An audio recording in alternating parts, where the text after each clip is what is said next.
When a million-mile shadow races across the Earth, people react in different ways.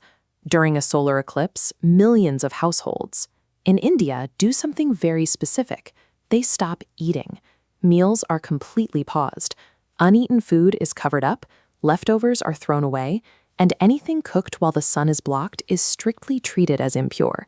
From a modern astrophysics perspective, this looks completely irrational. An eclipse is just a shadow.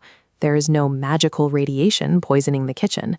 So we have to ask ourselves, are millions of people trapped in an outdated myth, or is there a logical, physical mechanism that modern science has forgotten about?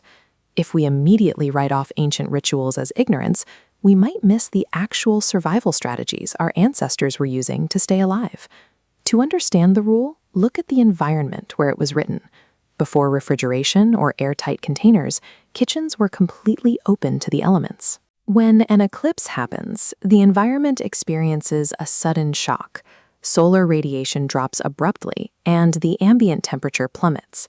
This creates what is known as microclimate instability.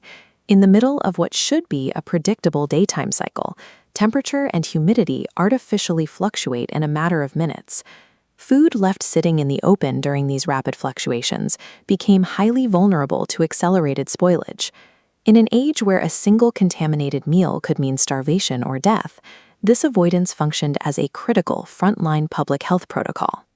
Looking closer at a microscopic level during these temperature drops reveals exactly what early cooks were dealing with. This chart shows bacterial reproduction. Normally, growth follows a stable curve, but during an eclipse's sudden temperature drop, bacteria exhibit a jagged spiking pattern.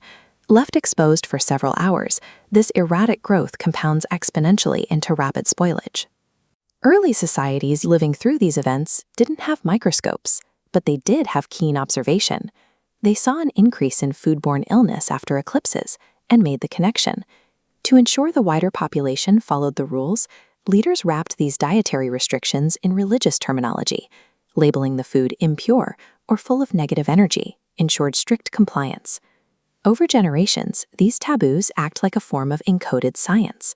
Observations tested over centuries, written into cultural law to keep the community safe. Fast forward to today, with sterile kitchens, airtight Tupperware, and reliable refrigerators, eating during an eclipse is entirely safe. So if the physical danger has been neutralized by modern technology, why do millions of households still pause their meals when the sun disappears? The answer lies in how the practice has evolved. It started as a physical safety measure, but it has survived as a tool for mental discipline. Choosing not to eat forces a deliberate pause in a relentless daily routine. It takes external darkness to shift your attention inward. Instead of being a time of panic, the ritual offers a rare, culturally mandated moment to sit still and observe the sheer scale of the natural world. Rituals like the eclipse fast show us that superstitions are living tools.